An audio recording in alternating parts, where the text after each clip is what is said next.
అద్భుతమైన అవకాశం ఉంది సార్. ఆంధ్రప్రదేశ్లో ప్రభుత్వ వ్యతిరేకత స్పెషల్ స్టేటస్ తీసుకురాలేదు, రోడ్లు సరిగ్గా లేవు, పోలవరం పూర్తి చేయలేదు, 9 సార్లు కరెంటు బిల్లు పెరిగినాయి, తర్వాత ఇసుక దోపిడీ, మద్యం ఏర్లేపారుతూ ఎన్ని అవకాశాలు ఉండి కూడా ఎందుకు వీళ్ళింత అందిపుచ్చుకోవట్లేదు? తెలుగుదేశం పార్టీకి జీవన మరణ సమస్య ఎలక్షన్స్. అది గుర్తుపెట్టుకొని గౌరవంగా మిత్రుడికి స్నేహాస్తం అందించిన పవన్ కళ్యాణ్కి న్యాయం చేస్తే ఈ పొత్తు పొడిచే అవకాశం ఉంది తప్పితే. అరుణ గారు నమస్కారం అండి. అరుణ్ గారు నమస్కారం. నమస్తే. మనతో పాటు డిబేట్లో చంద్ర శ్రీనివాస్ గారు ఉన్నారు, డాక్టర్ ఏఎస్ రావు గారు తెలుగుదేశం, డాక్టర్ రాధాకృష్ణ గారు వైఎస్ఆర్సీపీ. మీరు ఇప్పుడే జాయిన్ అయ్యారు కాబట్టి లైవ్లో మీకు చెప్తున్నా. చాలా ఏంటి మార్నింగ్ నుంచి ఐ థింక్ సిరీస్ ఆఫ్ మీటింగ్స్లో ఉన్నట్టున్నారు, చాలా అలసటతో ఉన్నట్టున్నారు. ఈ అలసట 24 సీట్ల అలసట లేకపోతే మీటింగ్స్ అలసట?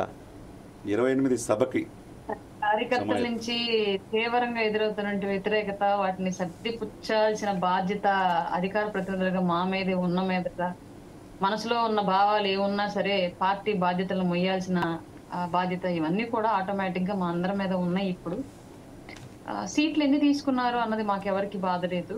ఎందుకంటే ఎన్ని తీసుకున్నా అధ్యక్షులు వారు ఏ నిర్ణయం తీసుకున్న దాని ప్రకారం మేము నడవాల్సిన బాధ్యత మా చేతుల్లో ఉంది. మీకు ఓరియంటేషన్ క్లాసులు నడుస్తున్నాయట కదా, మనమే తెలుగుదేశానికి 94 సీట్లు ఇచ్చాం, వాళ్ళు మనకి ఇచ్చేది ఏంటి 24 అని, అలా మిమ్మల్ని డ్రైవ్ చేస్తున్నారట, అలా చెప్పండి మీ కార్యకర్తలకి, నిజమేనా?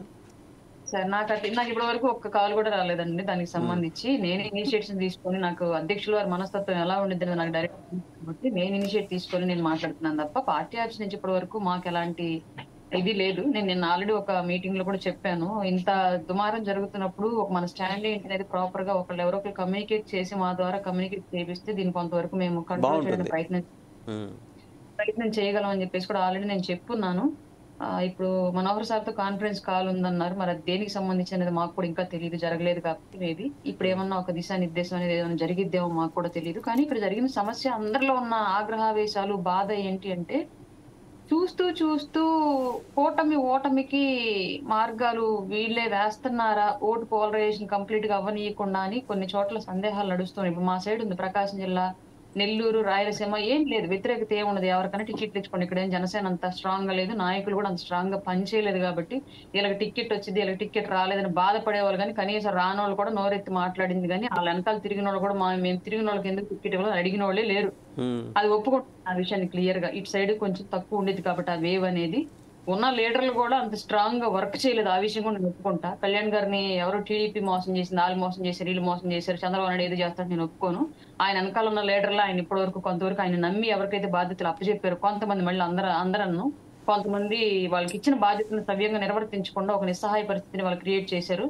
దానికి మేము ఒప్పుకొని తీరాలి, గ్రౌండ్ లో లైవ్ లో చూస్తున్నాం కాబట్టి. కానీ బలంగా ఉన్నటువంటి గోదావరి జిల్లాల్లో ఎప్పటి నుంచో రాజ్యాధికారానికి దూరంగా కొన్ని పార్టీలకి మద్దతుగానే ఇన్నాళ్ళు వాళ్ళ రాజకీయ భవిష్యత్తు నడుపుతూ ఇవాళ వాళ్ళ నుంచి ఒక లీడర్ పుట్టాడు, అతని కోసం నిలబడాలి అని చెప్పేసి బలంగా ఒక సామాజిక వర్గం నమ్ముతున్న తరుణంలో అక్కడ కూడా పార్టీ కోసం కష్టపడి పనిచేస్తున్న నాయకులు కూడా టికెట్లు రాకపోవడం మనస్ఫూర్తిగా అందరికీ జీర్ణించుకోలేని పరిస్థితి ఉంది. ఇప్పుడు నాకు సంబంధించి నా పర్సనల్ ఒపీనియన్ చెప్తాను సార్ క్లియర్ గా.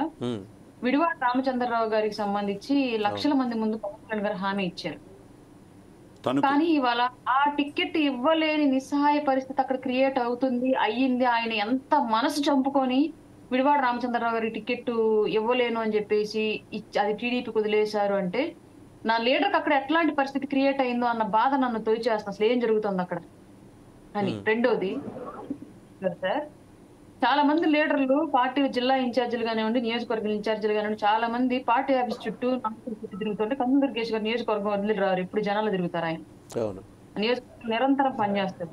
కార్యకర్తలకి, నాయకులకి, క్యాడర్కి అందుబాటులో ఉండే లీడర్ కందుల దుర్గేష్ గారు. మిగతా వాళ్ళంతా పార్టీ చుట్టూ పెద్దల చుట్టూ తిరిగి లీడర్లు అయిన వాళ్ళైతే ఆయన మాత్రం జనాలు తిరిగి లీడర్ అయిన వ్యక్తి. ఇది ఓపెన్ గా చెప్తాను, తర్వాత మళ్ళీ నామే కాంట్రవర్సీ ఇచ్చి నాకు నో ఇష్యూ దాని గురించి. కానీ అట్లాంటి వ్యక్తికి వాళ్ళు టికెట్ ఇవ్వట్లేదు, వేరే ప్లేస్ కి వెళ్ళమంటున్నారు అంటే ఇది జన సైనికులు జీర్ణించుకోలేకపోతున్నారు. ఆటోమేటిక్ ఇంపాక్ట్ రేపు ఎక్కడ పడిద్ది అంటే ఓటమికి పోలరైజేషన్ అవ్వాల్సిన ఓటు పర్సెంట్ మీద పడిద్ది. కావాలి అని కొరికి తల మీద గోక్కున్నట్లుగా సింగిల్ గా మూకుమ్మడిగా వెళ్లాల్సిన ఓటింగ్ ని స్ప్లిట్ చేసుకునే పరిస్థితి క్రియేట్ అయ్యింది. ఎంతమందిని కన్విన్స్ చేయగలం, ఎంతమందిని కాంప్రమైజ్ చేయగలం, ఒక్కసారిగా రగులుతున్నటువంటి ఆగ్రహావేశాలను ఎక్కడ వరకు ఆపగలం? ఇవాళ మా ముందు సరే అన్నారు, రేపు పొద్దున బూత్ లో ఓటు పడకపోతే ఓటమి క్లియర్ గా మీరే ఇక్కడే డిసైడ్ చేసి పంపించినట్టే కదా అభ్యర్థులను అక్కడ దాకా. ఎందుకు కొన్ని చోట్ల ఇప్పుడు ఎక్కువ సీట్లు ఒక పార్టీకి వెళ్తున్నప్పుడు ఓటు బ్యాంక్ పరంగా కానివ్వండి, లేదంటే బలాబలాల పరంగా కానివ్వండి, కొన్ని స్పెసిఫిక్ గా వదులుకోవడంలో వచ్చే నష్టం ఏంటి? అవతల పార్టీకి ప్రయారిటీ ఇచ్చినట్లు అయ్యిద్ది కదా, అక్కడ పొత్తులో ఉన్న పార్టీకి మర్యాద ఇచ్చినట్లు అవుతుంది కదా. ఇప్పుడు ఈ మాటలనే మాట్లాడితే రేపు పొద్దున మళ్ళీ ఏ నామినేటెడ్లు అయ్యి రావు అని చెప్పి చాలా మంది బయట కూడా పడరు. బట్ నేను ఆశ దానికన్నా ముందు మీ మీద వేసే ముద్ర ఏంటంటే మీరు వైసీపీ కోవట్. సరే నన్ను అనరులేండి, నన్ను అనరు, ఎవరు అనరు పార్టీ అనేస్తారు, అనేవాళ్ళు కూడా ఉంటారు. అది నన్ను అనరు, జన సైనికులు అనరు, నాయకులు అనరు. నాకు ఆ ముద్ర ఎట్టి పరిస్థితులు వేయర్లేండి. మా లీడర్లు ఏమైనా వేయాలేమో చెప్పలేము. మీ జన సైనికులు అనరు, మీ లీడర్లే అంటారంట. అది మేబీ అంటే అన్నయ్యలేండి. ఇప్పుడు దాకా నేను పడ్డ మాటల కన్నా పెద్ద విషయం కాదు. కళ్యాణ్ గారి కోసం ఇంకా పడ్డానికి కూడా సిద్ధంగానే ఉన్నాను కానివ్వండి, అయ్యనే నాకు నథింగ్. కానీ ఇక్కడ నా సమస్య ఏంటంటే కూటమి గెలుపు అనేది ఎంతవరకు మనము స్ట్రాంగ్ కాన్ఫిడెన్స్ తో ఉండగలం ఇలా జరుగుతుంటే అనేది నా సమస్య.